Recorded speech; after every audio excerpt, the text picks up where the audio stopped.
अस्सलाम वालेकुम दोस्तों दुनिया अपनी आबोताब से चल रही थी। इमारतें रात के वक्त जुगनू की तरह टिमटिमा रही थीं।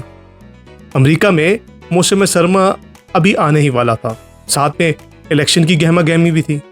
ये वो मुल्क था जो किसी ज़माने में द ग्रेट डिप्रेशन से निकला। ये वो मुल्क था जिसने जापान को मस्मार किया। ये वो मुल्क था जिसने न्यूट्रलिटी पहली बार अपनाई, नेपोलियन की उस रेवोल्यूशन के खिलाफ जो कभी दुनिया में आई थी। इसके साथ साथ अमेरिका की और अमेरिका के लोगों की इल्मी फजीलत भी बहुत ज़्यादा थी। ये दानिश्वर भी थे, हिस्टोरियंस भी थे, साइंसदान भी थे। इसी के साथ साथ इसमें बड़े बड़े लेखक भी पैदा हुए, जो पोएट भी थे, जो नसर निगार भी थे। इनकी जंगी अफजलियत भी काफ़ी थी। साथ में ये जंगों को रोकने की काबिलियत भी रखते थे। ये एक मेल्टिंग पॉट था। यहाँ पे दुनिया की बहुत सी कौमें आके आबाद हुई। ये लसानी तौर पर भी जुदा थी, मगर एक झंडे तले सब मुत्तहद थे और हैं। इसी तरह ये वो कौम है जो एक बार ठान ले तो अपना मुल्क का पहिया भी रोक दे। ब्लैक लाइव्स मैटर भी एक ऐसा ही वाकया था। इस मुल्क के बारे में दो बातें मशहूर थी। एक तो अमूमी तौर पे कुछ तंजिया अंदाज में अंकल सैम, और दूसरा एन अमेरिकन ड्रीम। इसी अमेरिकन ड्रीम को देखते हुए एक लड़का इल्लीगली अमेरिका आया। आज वो मैनहट्टन में टाइम स्क्वायर में घूम रहा था। और चूंकि आप जानते हैं अमूमी तौर पे ये डंकी या इल्लीगल आने वालों की दोस्ती सिर्फ अपने आप से होती है, क्योंकि जहां ये ज़्यादा हो जाए वहां पे गिरफ्तारी का शुबा भी ज़्यादा होता है और एक के साथ साथ दीगर लोग भी पकड़े जाते हैं। तो ये अपने सबसे अच्छे दोस्त यानी अपनी ज़ात के साथ वहाँ घूम रहा था। यहीं करीब सिनेमा घर में एक फिल्म चल रही थी जिसमें बताया गया था कि अमेरिका कैसे अमन का ख्वाह है तमाम दुनिया में, और कैसे दीगर ममालिकों में जंग ख़त्म करने में या मसाइल ख़त्म करने में इसने अपने वसाइल लगाए। अब वो सिनेमा के जब इर्द गिर्द देखता तो बिल्डिंग्स पे बड़ी बड़ी LCDs नस्ब थी। ये उन्हें हैरानी से देख रहा था जिसने कभी ऐसा नज़ारा नहीं देखा था। इन्हीं स्क्रीनों पर मुख्तलिफ ममालिक की मुख्तलिफ वीडियोज़ भी चल रही थी। वो ये देख के महसूस हो रहा था, हैरान भी हो रहा था कि दुनिया ने कितनी तरक्की कर ली है। वहाँ कुछ लोग अपना टैलेंट भी दिखा रहे थे और मजमा उन्हें देख रहा था। वो भी ये हैरानी से देखना शुरू हो गया। साथ ही फिर उसे अजान की आवाज़ आई। वो खुश हुआ। उसने इर्द गिर्द लोगों को देखा तो कोई किसी को तंग नहीं कर रहा था और सब ने वहाँ पर रोड पर नमाज पढ़ी। वो ये सोचने लगा कि शायद इतना महफूज तो वो कभी अपनी इलाके की मस्जिद में भी नहीं महसूस करता था जितना वो आज यहाँ पे नमाज पढ़ के कर रहा। नमाज पढ़ने के बाद वो दोबारा वहाँ खड़ा हुआ और महसूस होने लगा। इतने में स्क्रीन पे देखता है कि एक इश्तिहार आया, किसी दवा की कंपनी का था। उस इश्तिहार में एक लड़की का सांस उखड़ने लगा। वो जैसे हालत मर्ग में थी। अचानक इस लड़के को कुछ होना शुरू हो गया। इसकी भी सांस बंद होने लगी। ये जमीन पर गिर पड़ा। सांस ऐसे ले रहा था जैसे किसी मलबे के नीचे दबा हुआ। लोग फौरन इर्द गिर्द आए, उसको पानी पिलाया, उसका सीना मलने शुरू हुए, कोई उसका हाथ मलना शुरू हुआ। लोग पूछते रहे क्या हो रहा है, क्या हो रहा है तुम्हें। साथ खड़े लोगों ने 911 डायल किया और कुछ ही लम्हे बाद पुलिस और एम्बुलेंस भी आ गई। जब कुछ लम्हे बाद उसका सांस ठीक हुआ तो वो ज़ारों कतार रोने लगा। लोग पूछते रहे कि तुम्हें हो क्या रहा है, और वो उस लम्हे में उसने इशारा किया, वो इश्तिहार। लोग फिर हैरान हुए और दोबारा पूछने उस इश्तिहार में क्या क्या आखिर ऐसा क्या था जो तुम्हारी हालत ऐसे हो गई। उसने कहा वो लड़की। ये कहना ही था कि लोग फिर हैरान हुए कि आखिर ऐसी क्या बात थी। उसने कहा वो लड़की मेरी बहन की तरह थी। लोग चौंके। क्या मतलब?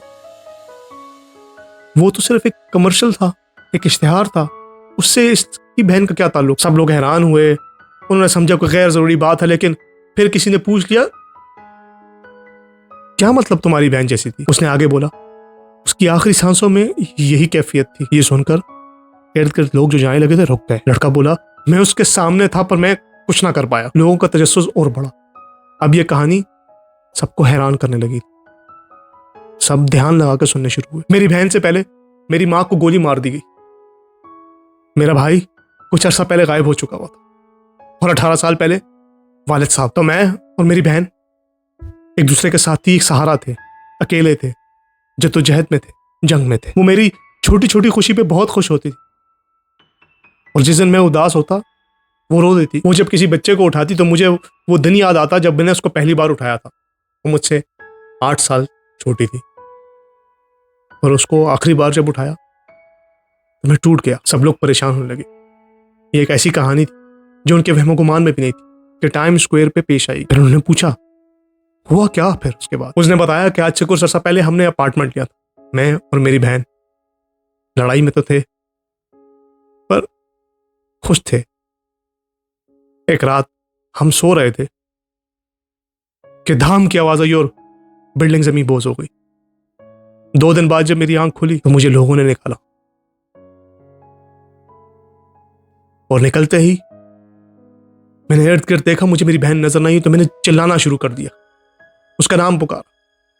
थोड़ी देर बाद एक आवाज आती है, भाई भाई। जैसी आवाज सुनी लोगों ने मुझे उठाया, हम उस तरफ चल दिए। वहां पे पहुंचते ही मैंने अपनी बहन को कहा, बेटा घबराना नहीं, मलबा उठाना शुरू कर दिया है, तुम जल्द निकल आओगी। उसकी बहन ने कहा, भाई मेरा सांस लेना महाल हो रहा। लड़के ने कहा, तुम घबराओ नहीं, सब ठीक हो जाएगा। तो बहन बोली, मैं भी यही कह रही हूं भाई, सब ठीक हो जाएगा। जब वालिद साहब गए तो आपने हमें वालिद की तरह संभाला। जब आदिल चला गया तो आपने सहारा दिया, और मां के जाने के बाद तो मैं टूट चुकी थी, और आपने मुझे दोबारा जिंदगी का रुख दिखाया। मैंने आपको अकेले रोते हुए देखा है, अपना दर्द ना बांटते हुए देखा। इस बार बांट दीजिएगा। ये सुनते ही लड़का रोने लगा, और इसी के साथ इर्द गिर्द तमाम लोग जो खड़े थे उसकी कहानी सुनते हुए रोने लगे। उसके बाद लड़का बोला, मुझे सिर्फ इसी तरह सांस उखड़ता हुआ सुनाई दिया और वो चल बसी। लड़के ने कहा, उस रात उस इमारत तले मैं दफन हो गया। बहन को निकाला, जमीन के सुपुर्द किया, और फिर उसी जंग का हिस्सा बन गया जो वहां चल रही। और बेहतर जिंदगी और ख्वाहिशात मुझे यहां तक ले आई। इर्द गिर्द जो पैरामेडिक्स थे वो ये समझ रहे थे कि इसको पैनिक अटैक है। अभी तक किसी को अंदाजा नहीं था क्या चल रहा है, ये शख्स किस जगह से है, इसे अचानक ऐसा हुआ क्यों। उसकी कहानी सुन के सबकी आंखें अश्कबार तो थी, मगर वो ये फैसला नहीं कर पा रहे थे कि क्या किया जाए। तो उन्होंने पूछा कि तुम कहां के हो, क्या वजह है जो ऐसा हो, हमें बताओ, हम तुम्हारी मदद करें। क्योंकि वो इल्लीगल आया था, लोग उससे पूछते रहे मगर वो बताना नहीं चाहता कि वो कहां से।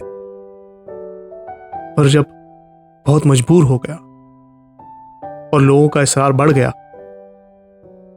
तो उससे पूछा गया, तुम बताते क्यों नहीं, तुम कहां से हो। तो उसका जवाब आया, फलस्तीन। यूं साथ खड़े उन पुलिस वालों का लहजा सख्त होने लगा। मुसलमानों का चेहरा झुक गया और लोग इर्द गिर्द चल दिए।